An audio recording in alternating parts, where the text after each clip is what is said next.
हरे कृष्ण हरे राम, जय सिया राम, जय हनुमान।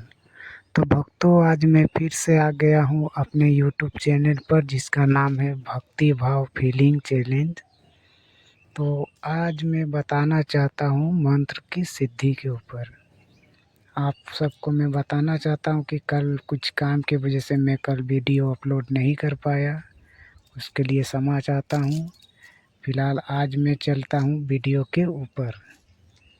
तो मंत्र की सिद्धि कब होती है और कैसे होती है, बहुत से भक्तों के मन में सवाल उठते हैं कि मंत्र की सिद्धि कैसे होती है, तो कितनी संख्या में मंत्र का जाप करें, कैसे मालूम हो। तो आज मैं बताना चाहता हूँ मंत्र कैसे सिद्ध होता है। तो मंत्र सिद्ध करने के लिए सीधी सी उपाय है, आप अपने गुरु से प्राप्त करें।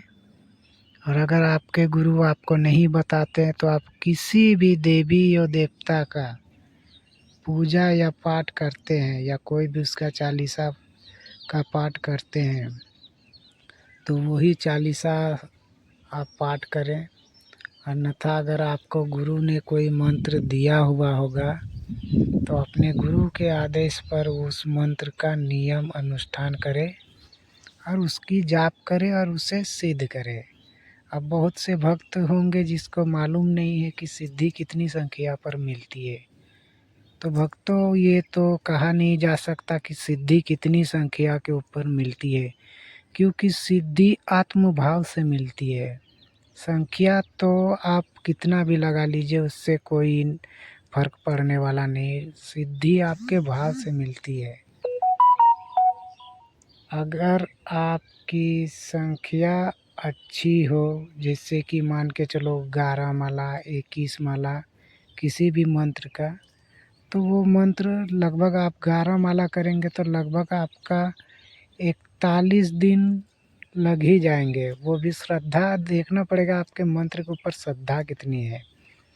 और 21 माला कीजिएगा तो कम से कम 41 दिन में, या 41 माला कीजिए। 21 माला सबसे बेस्ट रहता है। अगर 21 माला आप अगर 41 दिन तक करते हैं तो वो मंत्र सिद्ध हो जाती है, बशर्ते आपको वो मंत्र गुरु के द्वारा मिला हुआ होना चाहिए। क्योंकि गुरु के दिया हुआ मंत्र हमेशा सिद्ध ही होते हैं, क्योंकि गुरु ने उसको पहले से सिद्ध करके रखा हुआ होता है। आप सब नए नए अगर भक्त हैं, अगर आप लोगों को मालूम नहीं है तो मैं बता देना चाहता हूँ, आपको गुरु कोई भी मंत्र देते हैं ना, तो गुरु उसको पहले से ही सिद्ध करके रखे हुए हैं, उसके बाद ही आपको देते हैं। तभी वो आपको पूरा गाइडलाइन और पूरा जानकारी देते हैं कि मंत्र को कैसा जपा जाता है, उसका नियम क्या है, उसका विधि, उसका अनुष्ठान क्या है। वो हर नियम उसको मालूम है, क्योंकि उसने उस मंत्र को जाप करके सिद्ध कर लिया है। तो उसको पूरा A to Z मालूम है उसके बारे में, इसलिए वही आपको बेस्ट बता सकते हैं। तो ज़्यादा इधर उधर की बातों पर ना पड़ें। मेरी राय तो यही है कि आप अपने गुरु से मंत्र प्राप्त करें और उसी को जाप करें।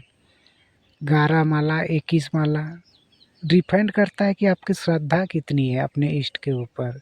जिस भी देवी देवता की आप सेवा कर रहे हैं, जिस भी देवी देवता की आप पूजा कर रहे हैं, पाठ कर रहे हैं, उसके ऊपर आपकी श्रद्धा कितनी है, कितना आपका भाव है उसके ऊपर, तब मंत्र का असर करता है। और मंत्र का जब भी असर करता है तो उसके अजीब अजीब परिणाम उसको देखने को मिलते हैं, क्योंकि मंत्र इतनी सिद्धि इतनी आसानी से भी नहीं मिलती है, और उसका प्रभाव आपको मालूम ना हो, मगर उसका प्रभाव कुछ अलग होता है, क्योंकि वो वही बता सकता है जो अनुभव किया हुआ हो। बिना अनुभव के तो सिर्फ मुंह से बोला जा सकता है, अनुभव में कुछ अलग बात है। जैसे कि आप इतना समझ सकते हैं कि आपने अगर जीवन में कभी भी करा होगा साधना या कोई भी मंत्र जाप, तो आपको इतना मालूम होगा कि 10 दिन 15 दिन तक, तो जैसे मान के चलो 41 दिन का आपका विधि है या कोई भी अनुष्ठान किए हैं आपने, और 41 दिन का संकल्प किए हैं, तो लगभग एक सप्ताह के बीच में 7 या 11 दिन के बीच में आपको उसका अनुभव प्राप्त हो जाते हैं, होना शुरू हो जाते हैं। क्योंकि वो अनुभव कुछ इस तरह होते हैं कि मन सबसे पहले आपका आलस हो जाएगा, मन लगेगा नहीं, मन भटकेगा, मन को आप एकांत में शांत नहीं कर सकते। वो यहाँ भटकेगा, वहाँ भटकेगा, कभी लगेगा मैं छोड़ दूँगा साधना, कभी लगेगा मैं मंत्र जाप नहीं करूँगा। अजीब-अजीब सोच आएगा, आज तो ये मैं नियम नहीं कर सकता, तो बदन हाथ में दर्द हो गया, तो बहुत कुछ परीक्षाएँ होती है। जैसे घर में तबीयत खराब हो गया, किसी का घर में अपना घर में कलेश हो रहा है, ये सब मंत्र की असर होती है। ये जानकारी होती है कि आपकी मंत्र काम कर रही हैं, क्योंकि मंत्र काम करते हैं इसी प्रकार से, ताकि भक्त के मन में कुछ 19-20 का भी फ़र्क हो तो उसकी भक्ति को टटोला जाता है। कोई भी देवी या देवता आपका मंत्र का ऊपर देखते हैं भाव कितना है। वो पहले आपको आज़माते हैं, आपकी परीक्षाएँ लेते हैं। वो आपको हर कसौटी पर खरा उतरने के लिए मजबूर करते हैं, तब जाके कहते हैं कि सोना भी हज़ारों के डिग्री में गर्म होते हैं, तब जाके कुंदन जैसे सोना बनते हैं। उसी तरह मंत्र का भी कुछ प्रभाव ऐसे ही पड़ता है। आप यकीन नहीं करेंगे, आपको हज़ार प्रकार की परीक्षाएँ देनी पड़ेंगी। एक हिसाब से मान के चले तो आपको ज़्यादा नहीं 7 दिन आप कीजिएगा ना, उसी में 7 से 11 दिन में आपको फ़र्क पड़ने शुरू हो जाएगा। आपके शरीर में अजीब-अजीब से रोंगटे खड़े हो जाएँगे, आपको लगेगा कि मेरे अगल-बगल में कोई घूम रहा है, कोई मेरे अगल-बगल में बैठा हुआ है या मुझे देख रहा है, या घर में कोई भी क्लेश हो, मन में कंट्रोल नहीं रहेगा, गुस्सा आ जाएगा, बहुत कुछ अनुभव होने को मिलता है और आपका मन ये समझ नहीं पाता, लेकिन ये मंत्र का ही असर होता है। मंत्र जितनी सब संख्या में आप जाप करेंगे उतना ये सब चीज़ प्रबल हो जाएँगे, इनको ताकत मिलती है।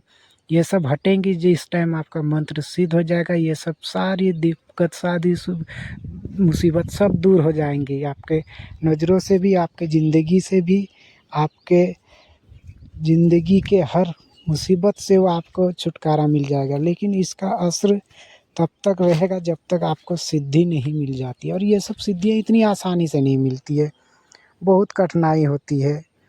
तो अगला वीडियो में लाऊँगा साधना के बारे में फुल जानकारी। फ़िलहाल मैं अभी यहीं तक बना रहा हूँ।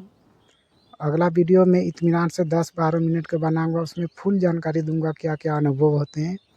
तो भाई को थोड़ा सपोर्ट कीजिए, चैनल को सब्सक्राइब कीजिए, ताकि आप लोगों की मेहरबानी से मैं और भी वीडियो बनाऊँ और भी 10 लोगों तक मेरी बातें पहुँचे। तो थोड़ा सपोर्ट दिखाइए और चैनल को सब्सक्राइब कीजिए, लाइक कीजिए, कमेंट कीजिए। तो मिलते हैं आपको अगले वीडियो में। हर हर महादेव।